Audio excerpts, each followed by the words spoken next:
ఆరోగ్యశ్రీ మీద టీడీపీ కూటమి నేతలు దుష్ప్రచారం చేస్తున్నారని మాజీ మంత్రి విడుదల రజని అన్నారు. సాకులు చెబుతూ ఆరోగ్యశ్రీని ఎగ్గొట్టాలని చూస్తున్నారని ఆరోపించారు. నాడు బాబు హయాంలో ఆరోగ్యశ్రీలో 1059 వైద్య సేవలు ఉంటే జగన్ ప్రభుత్వం వచ్చాక వాటిని 3257కు పెంచి బలోపేతం చేశామని గుర్తు చేశారు. ఆరోగ్యశ్రీ పరిధిని 5 లక్షల నుంచి 25 లక్షలకు పెంచామని తెలిపారు. ఇక బాబు పెట్టినా వెళ్లిన బకాయిలను కూడా జగన్ ప్రభుత్వం తీర్చిందని అన్నారు. 2024 జనవరి వరకు ఉన్న బిల్లులు మొత్తం క్లియర్ చేశామని వెల్లడించారు. ఈ 5 ఏళ్ల 2019 నుంచి 2024 వరకు ఈ 5 ఇయర్స్ టెన్యూర్లో మరి ఆరోగ్యశ్రీ పథకం మనం చూసినట్టయితే 1059 ఉన్నటువంటి ప్రొసీజర్స్ మనము జగనన్న ప్రభుత్వంలో 3257 ప్రొసీజర్స్ వరకు కూడా పెంచి తీసుకెళ్లి ఇంప్లిమెంట్ చేశాం. అంతకుముందు మీరు చూసినట్టయితే 1059 ఉండేది టీడీపీ హయాంలో. సంవత్సరానికి 1000 కోట్లు మాత్రమే ఖర్చు చేసేటువంటి పరిస్థితి టీడీపీ హయాంలో ఉండేది. మరి జగనన్న ప్రభుత్వం వచ్చాక ప్రతి సంవత్సరం సుమారు 3000 కోట్ల వరకు కూడా మరి ఈ ఆరోగ్యశ్రీకి మనం ఖర్చు చేసినటువంటి పరిస్థితి. అలాగే మీరు చూసినట్టయితే ఎంపానెల్డ్ హాస్పిటల్స్, నెట్వర్క్ హాస్పిటల్స్ రాష్ట్రంలో గత ప్రభుత్వంలో 1000 కన్నా తక్కువ ఉన్నటువంటి ఎంపానెల్డ్ హాస్పిటల్స్ ని వాళ్ళని ఎంకరేజ్ చేసి వాళ్ళకు కావాల్సినటువంటి ఫ్లెక్సిబిలిటీ, వాళ్ళకు కావాల్సినటువంటి ఫీసిబిలిటీ, వాళ్ళకు అన్ని విధాలుగా కూడా ఒక ఫ్రెండ్లీ వాతావరణాన్ని ఏర్పాటు చేసి వాళ్ళని ఎంకరేజ్ చేసి 1000 కన్నా తక్కువ ఉన్నటువంటి ఎంపానెల్ హాస్పిటల్స్ ని మరి 2300 హాస్పిటల్స్ పైగా కూడా విస్తరించేటువంటి అవకాశాన్ని జగనన్న ప్రభుత్వం నెట్వర్క్ హాస్పిటల్స్ కి ఇచ్చింది. మరి ఈ రోజున మనం చూస్తున్నట్టయితే ఈ రాష్ట్రంలో రాష్ట్ర ప్రజల్లో ఒక పెద్ద ఆందోళన నెలకొంది.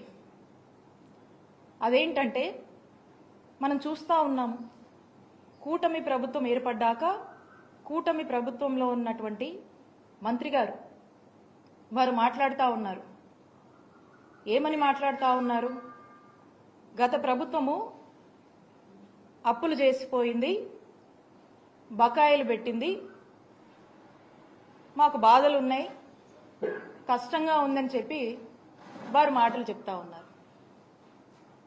నేను చెప్తా ఉన్నాను, గత ప్రభుత్వంలో అంటే చంద్రబాబు నాయుడు గారి హయాంలో 2014 నుంచి 19 వరకు వంటి సందేహము ఈరోజు రాష్ట్ర ప్రజలకు కలుగుతుంది అని తెలియజేస్తున్నాను.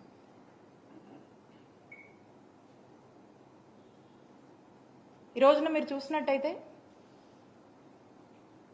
మేము అంటే మొన్న జనవరి వరకు కూడా ఏవైతే పెండింగ్ బిల్స్ ఉన్నాయో ఆరోగ్యశ్రీలో ఆ బిల్స్ అన్ని కూడా క్లియర్ చేసి, జనవరి వరకు ఉన్నటువంటి పెండింగ్ బిల్స్ మేము క్లియర్ చేసి, ఆ తర్వాత మళ్ళా ఏదన్నా కొత్త బిల్స్ అరైజ్ అయితే అవన్నీ కూడా టెక్నికాలిటీస్ అంటే లైక్ అవన్నీ అప్లోడ్ చేసి మళ్ళీ మా వరకు వచ్చి మళ్ళీ పేమెంట్ అనేది ఇదంతా కూడా ఒక రికరింగ్ ప్రాసెస్, కంటిన్యూస్ గా వస్తూ ఉంటే ఇదంతా ఒక రికరింగ్ సైకిల్ అనమాట ఇది.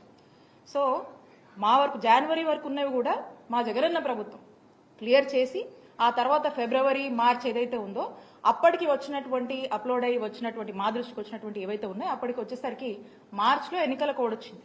కోడ్ వస్తే మీకు తెలుసు.